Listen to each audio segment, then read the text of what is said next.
السلام عليكم ورحمة الله. كنتمنى انكم تكونوا في احسن الاحوال ومرحبا بكم في فيديو جديد على قناة تسنيم تيفي. اليوم بمشيئة الله غنشارك معكم حلوى سهلة سريعة كتحضر في اقل من 10 ديال الدقائق، مكوناتها في المتناول ومذاقها زوين بزاف. اكيد عرفتوني علاش كنتكلم على الغريبة محبوبة المغاربة. ما كاينش شي واحد من المغاربه اللي ما كيموتش على هاد الغريبه. غادي نحضروها بلا زبده وكتجي هشيشه وزوينه، بلا فينو، بلا سميده صفراء وبلا دقيق ابيض، وغادي نضيفوا لها مكون كيعطيها مذاق زوين بزاف. نتمنى ان الوصفه ديال اليوم تنال استحسانكم وتجربوها. ما تبخلوش علينا كيف العاده لايك للفيديو باش تشجعونا على مزيد من الوصفات، وشاركوا الفيديو مع الاهل والاصدقاء وعبر كل مواقع التواصل الاجتماعي. على بركه الله غنحتاجوا في المكونات. عندي جوج ديال البيضات يكونوا بدرجه حراره المطبخ. بالنسبه للحجم ديال البيض كيف ما كتشاهدوا كبير، الا كان عندكم بيض صغير فغديروا 3 ديال الحبات من البيض. كنضيف القليل من الملح دائما باش كيوازي لنا الذوق، وعندي نص كاس ديال سنيده العبار بكاس العنبه، ما يعادل 70 حتى 80 غرام من السكر. وبالنسبه لهاد الكميه هذه راه كتجي غريبه، هي هذيك ما كتجيش حلوه، واللي بغى ينقص من الكميه ديال الحلاوه ممكن انه ينقص. غنخلط هاد المكونات مزيان حتى غدوب ليا سنيده، ومن الافضل اننا نستعملوا سنيده اللي كتكون رقيقه او غربلوها عاد استعملوها. بعد ما كتذوب داك السنيده مزيان غادي نضيف نص كاس ديال الزيت، ما يعادل 80 مليلتر او لا غرام، دائما العبار بكاس ديال العنبه او لا شي كاس كيوزن 160 مليلتر. وغنحتاج الكاس الا ربع من عصير البرتقال. الا انتبهتوا هاد العصير اللون ديالو اصفر. بالنسبه للطريقه كيف درت ليه، شديت البرتقال من بعد ما غسلته مزيان، حكيت ليه غير ديك القشره الخارجيه ديالو في حكاكه اللي كتكون رقيقه. من بعد يا اما كتعصروا برتقاله او جوج برتقالات على حسب شحال غتعطيكم، وكتزيدوها لداك المبشور ديال البرتقال، كتخلطوا مزيان وكتوليو تصفيوها. واما كتقطعوا البرتقال لطريفات وكتزيدوا معاه كميه من الماء وتزيدوا داك القشور ديال البرتقال وتطحنوهم في الخلاط وتوليو تصفيوهم، عاد تستعملوا كاس الا ربع ما يعادل 100 مليلتر او 10 ديال المعالق كبار عامرين مزيان. غنحتاج الكاس ديال الكوك ما يعادل 70 غرام من مبشور جوز الهند. نفس الكاس اللي استعملت او لا عبرت به القياسات كاملين هو اللي كنعبر به. وهنايا لتعزيز نكهه البرتقال غنضيف هذا المكون اللي كيعطي مذاق زوين بزاف في الحلويات واللي هو مكون طبيعي.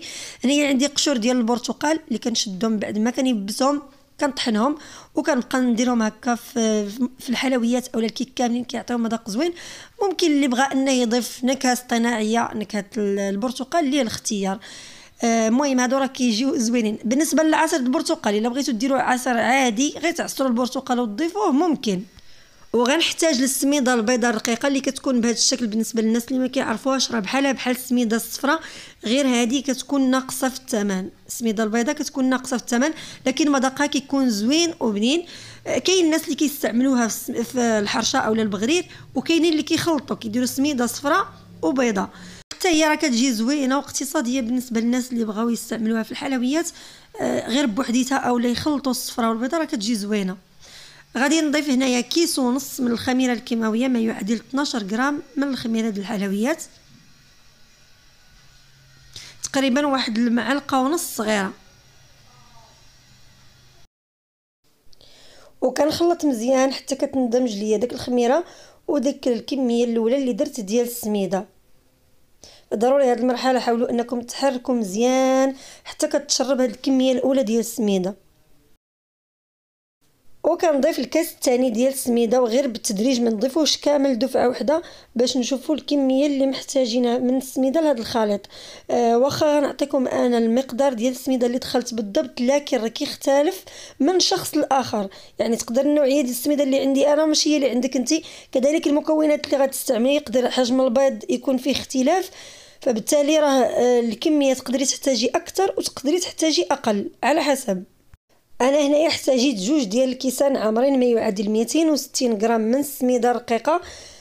كنتحصل على خليط بهذا الشكل هذا. كيف ما كتلاحظوا ما كيكونش قاصح بزاف. انتم ملي كتجمعوه في يديكم كتحسوا بان العجينه باقا خفيفه او الخليط باقي خفيف، كيتلصق شيئا ما في اليدين. ففي هذه المرحله من بعد ما غادي نخدموا مزيان غادي نجمعوه هكا مع الجناب وغادي نغطيه وغنخليه كيرتاح واحد 10 ديال الدقائق او 8 دقائق باش كيشرب لينا مزيان وكتعطينا نتيجه مزيانه. هنايا بعد ما كنرجع للخليط ها نتوما كيف ما كتلاحظوا راه شرب.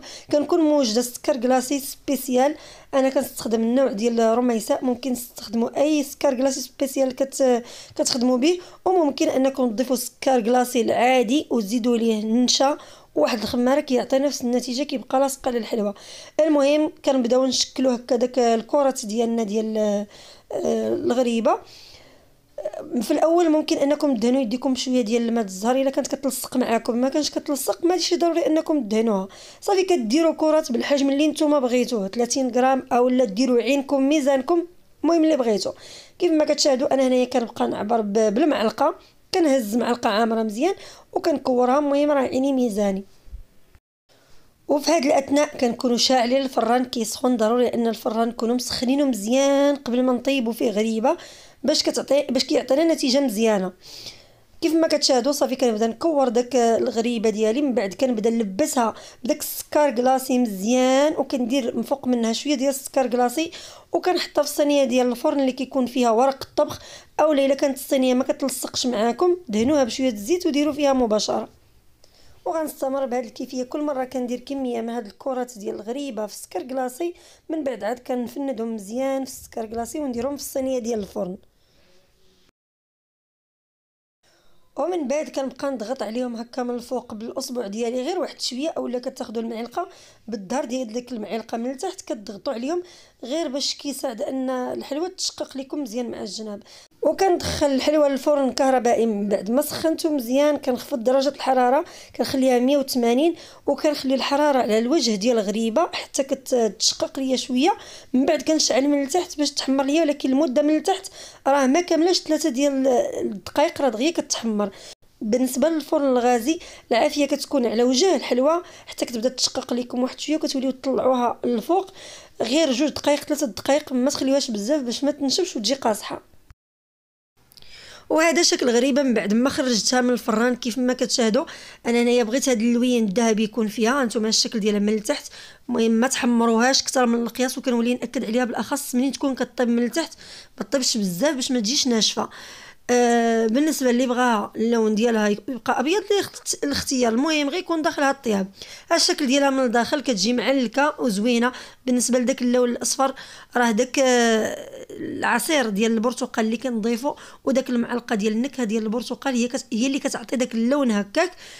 فكنتمنى ان الفيديو ديال اليوم يكون نال استحسانكم، وتجربوا الوصفه وتردوا علينا في التعاليق. ما تنساوناش فضلا منكم لايك للفيديو، كذلك تشاركوه مع الاهل والاصدقاء وعبر كل مواقع التواصل الاجتماعي. الى لقاء اخر ان شاء الله تعالى مع وصفه جديده، في امان الله، السلام عليكم ورحمه الله.